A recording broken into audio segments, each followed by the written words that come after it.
अस्सलाम वालेकुम। Around the fact में खुशामदीद। मुझे कहते हैं इरफान।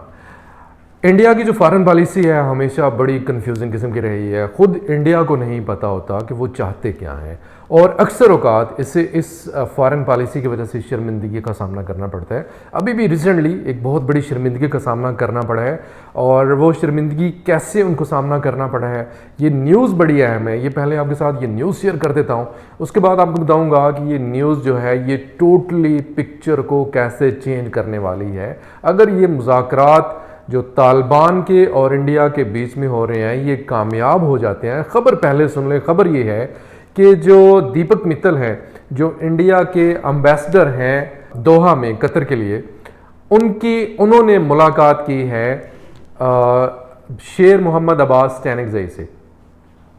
ये मुलाकात इंडियन एम्बेसी में हुई है। इंडिया ने बाकायदा तौर से ऑफिशियली नोटिफिकेशन जारी किया है कि हमारी मुलाकात हुई है शेर मोहम्मद अब्बास स्टैनिकज़ई से, और उसमें हमने ये चीज़ें सामने रखी हैं। इंडिया ने अपने तहफ़्फ़ुज़ात का इज़हार किया है। उसमें पहली चीज़ क्या है? उसमें पहली चीज़ ये है, इंडिया ने कहा है कि हमारे जो लोग अफ़गानिस्तान में फंसे हुए हैं उनको वापस लेके आए, उनको वापस लाने में हमारी मदद की जाए। सेकेंडली, अफ़गानिस्तान की जो सरज़मीन है वो इंडिया के ख़िलाफ़ इस्तेमाल ना हो। और ये दो तीन चीज़ें उन्होंने कही हैं। अब उन्होंने इसमें बड़ा मज़ेदार और इम्पॉर्टेंट पहलू ये है कि इंडिया ने तो ये डिक्लेयर कर दिया कि हमारी मुलाकात हुई है अब शेर मोहम्मद अब्बास स्टैनिकज़ई से, तालिबान से हमारी मुलाकात हुई है और हमारे मुज़ाकरात हो रहे हैं और ये हो रहा है और वो हो रहा है। लेकिन सबसे इंटरेस्टिंग चीज़ ये है कि तालिबान ने इसकी कोई ख़बर नहीं दी। तालिबान ने ये कहा ही नहीं है कि उन्होंने इसको इम्पॉर्टेंस ही नहीं दी।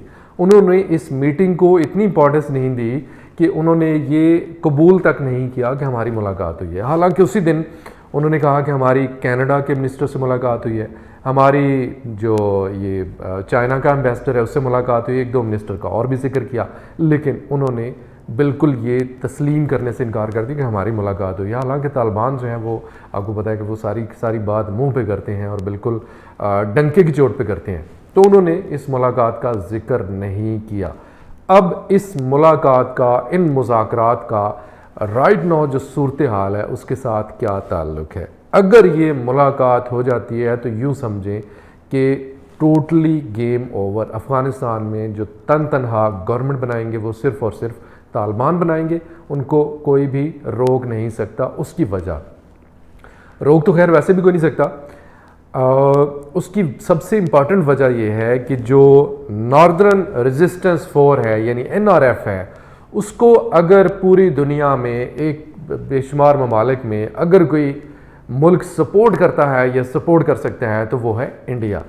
और इंडिया के साथ अगर तालिबान के कोई मुज़ाकरात हो जाते हैं, क्लियर हो जाती है बात, तो फिर क्या होगा? फिर ये होगा कि उनके लिए ये आखिरी उम्मीद भी दम तोड़ जाएगी और बिल्कुल पिक्चर जो है वो चेंज हो जाएगी, और अफ़गानिस्तान में सिर्फ़ और सिर्फ जो तालिबान है सिर्फ़ और सिर्फ उनकी गवर्नमेंट बन जाएगी। और इंडिया के जो अपने मुतालबात हैं, जो इंडिया के अपने तहफ़्फ़ुज़ात हैं, वो अगर तालिबान मान लेते हैं, उनकी बात मान लेते हैं, उसमें कोई इंडिया ने वेरी फ्रैंकली स्पीकिंग कोई ऐसी कोई गलत बात नहीं की। बिल्कुल सेम पाकिस्तान में भी कहा है, पाकिस्तान ने भी कहा है कि अफ़गानिस्तान की सरज़मीन जो है वो हमारे ख़िलाफ़ इस्तेमाल ना हो। पाकिस्तान ने ये कहा है, यही बात इंडिया ने कही है, तो इसमें कोई मुज़ायका, कोई बुरी बात हरगिज़ नहीं है। अमन जो है ये अफ़गानिस्तान में भी होना चाहिए, पाकिस्तान में भी होना चाहिए, इंडिया में भी होना चाहिए। तो ये बात है। ये कुछ ऐसी कुछ डेवलपमेंट्स हैं जो कि आपके साथ शेयर करनी ज़रूरी हैं। और आखिरी बात, इम्पॉर्टेंट बात वो ये है कि मैंने ग़ालिबन 20 या 21 तारीख को ये बात कही थी कि अभी राइट नाउ कोई भी जो तालिबान है वो इसके ऊपर पंजशेर वादी के ऊपर हमला नहीं करेंगे।